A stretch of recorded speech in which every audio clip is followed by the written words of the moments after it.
Rajendranagar police academy వద్ద భారీగా traffic jam ఏర్పడింది. కిలోమీటర్ల మేర వాహనాలు నిలిచిపోయాయి. దీంతో పోలీసులు ట్రాఫిక్ ను కంట్రోల్ చేయలేకపోతున్నారు. ఉదయం 5 గంటల నుంచి చిలుకూరు బాలాజీ దేవాలయానికి భక్తులు బాలుతీరారు. సంతానం లేని వారి కోసం ప్రత్యేక తీర్థ ప్రసాదాలు అందజేస్తూ ఉండడంతో హైదరాబాద్ తో పాటు చుట్టుపక్కల నుండి కార్లలో భారీగా చేరుకుంటున్నారు.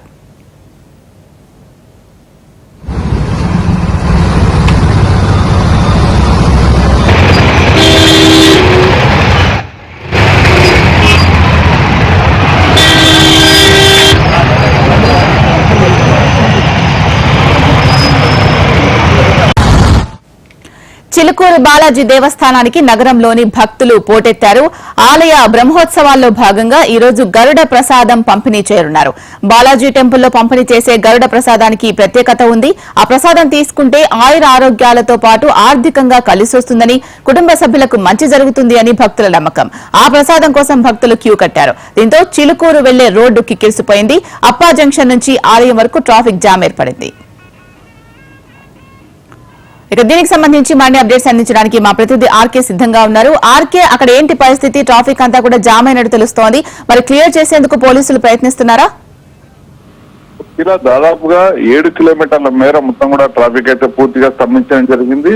ప్రధానంగా ఈ రోజు ఏదైతే సంతానం లేని వారి కోసం ప్రత్యేకంగా తీర్థ ప్రసాదాలు పంపిణీ చేస్తున్నట్టు చిలుకూరు ఆలయ పూజారి అయితే ప్రకటించడం జరిగింది. దీనికి సంబంధించి ప్రతి ఏడాది కూడా పంచుతున్నప్పటికీ కూడా కొంత సోషల్ మీడియాలో ఈ ఏదైతే చిలుకూరు బాలాజీ వీడియో వైరల్ కావడంతో పెద్ద సంఖ్యలో రావడం జరిగింది. ప్రతి ఏటా కూడా కేవలం వందల్లో వస్తే ఈసారి దాదాపుగా 50,000కు పైగా ఇక్కడికైతే రావడం జరిగింది. ఇక్కడికి వచ్చిన వాళ్ళలో ఎక్కువ మంది కూడా సంతానం లేని వాళ్ళు ఎవరైతున్నారో వాళ్ళే పెద్ద సంఖ్యలో రావడం జరిగింది. దీంతో ఒక్కసారిగా కూడా ఇతర రాష్ట్రాల నుంచి కూడా ఇటు కర్ణాటక, మహారాష్ట్ర కూడా బోర్డర్ ఉండడంతో పెద్ద సంఖ్యలో వీళ్ళంతా కూడా రావడం జరిగింది. ఒక్కసారిగా కూడా వెహికల్స్ ఎక్కడికక్కడ రోడ్డు మీద పార్క్ చేయడంతో మొత్తం కూడా ట్రాఫిక్ స్తంభించిన పరిస్థితి కనిపించింది. దాదాపుగా కాళీ మందిర్ అప్పా జంక్షన్ నుండి హిమాయత్ సాగర్ చౌరస్తా వరకు, అంటే ఏదైతే చిలుకూరుకు వెళ్లే చౌరస్తా ఉంటుందో ఆ చౌరస్తా వరకు కూడా పూర్తిగా ట్రాఫిక్ స్తంభించింది. ఒకవైపు మొత్తం కూడా ట్రాఫిక్ స్తంభించడంతో పోలీసులు రంగప్రవేశం చేసి మొత్తం కూడా ట్రాఫిక్ మొత్తాన్ని కూడా క్లియర్ చేసే పనులు అయితే ఉన్నారు. ఇతర ప్రాంతాల నుంచి వచ్చిన వాహనాలతో కూడా కొంత రద్దీ ఏర్పడడంతో ఈ పరిస్థితి ఏర్పడింది. అయితే వాస్తవానికి ఈ రూట్ కు వెళ్లాలంటే ఇది ఒకటే మార్గం కావడంతో ఇంకా ఇబ్బందులు అయితే ఎదురవుతున్నాయి. దాదాపు ఇంకొక గంట నుంచి 2 గంటల సమయం మొత్తం ట్రాఫిక్ మొత్తం క్లియర్ కావడానికి పట్టే అవకాశం అయితే కనిపిస్తుంది. శీల, మరి భక్తులు దీనికి సంబంధించి అసహనాన్ని వ్యక్తం చేస్తూ ఉండొచ్చు కదా, ఎందుకంటే ఎండ తీవ్రత కూడా ఎక్కువగా ఉంది. మరి ఈ టైం వరకు కూడా 7 కిలోమీటర్ల వరకు కూడా ట్రాఫిక్ జామ్ ఏర్పడడంతో వాళ్ళు కొంచెం అసహనం వ్యక్తం చేసే పరిస్థితులు ఉన్నాయి.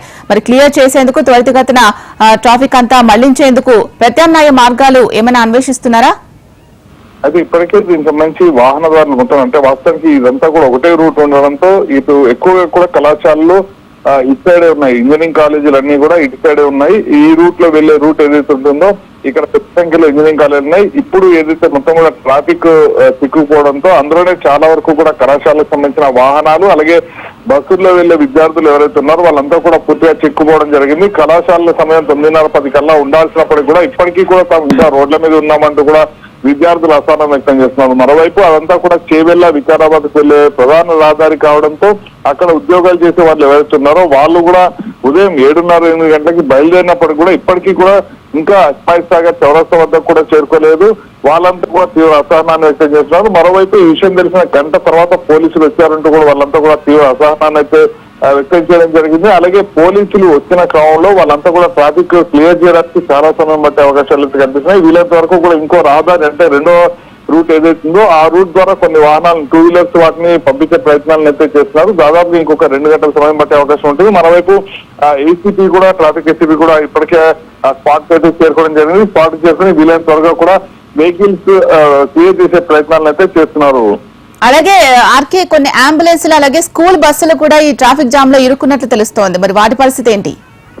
అయితే అంబులెన్స్లు ఏవైతే చిక్కుపోవడం జరిగిందో వాటికి ఆల్టర్నేట్ రూట్ ఏదైతే రెండో రూట్ ఉందో ఆ రెండో రూట్ ద్వారా వాటిని పంపించే ప్రయత్నాలు చేస్తున్నారు. స్కూల్ బస్సెస్ విషయంలో మాత్రం పోలీసులు చేతులు ఎత్తేయడం జరిగింది. కేవలం అంబులెన్స్ల విషయంలో కూడా ఏదైతే రోడ్డు మధ్యలో చిక్కుపోయిన అంబులెన్స్ ఉన్నాయో వాటిని పక్కదారిలో వేరే వాహనాల ద్వారా తరలించే ప్రయత్నాలు చేస్తున్నారు. వాటికి సంబంధించి కూడా అన్ని ఏర్పాట్లను పోలీసులు అయితే ప్రత్యేకంగా చేయడం జరుగుతుంది. వీటితో పాటు ప్రత్యేకంగా ట్రాఫిక్ కి సంబంధించి మొత్తం క్లియరెన్స్ చేసే విధంగా కూడా ప్రత్యేకంగా పోలీసులను కూడా, ట్రాఫిక్ కి సంబంధించిన పోలీసులు ఎవరైతే ఉంటారో ట్రాఫిక్ కానిస్టేబుల్స్ అందరినీ కూడా ఇప్పటికే అక్కడికి తీసుకోవడం జరిగింది. దాదాపుగా ఈ ట్రాఫిక్ Right. చేయడానికి 15 మంది ట్రాఫిక్ కానిస్టేబుల్స్ ట్రాఫిక్ పోలీసులు అయితే రావడం జరిగింది శీల. Right thank you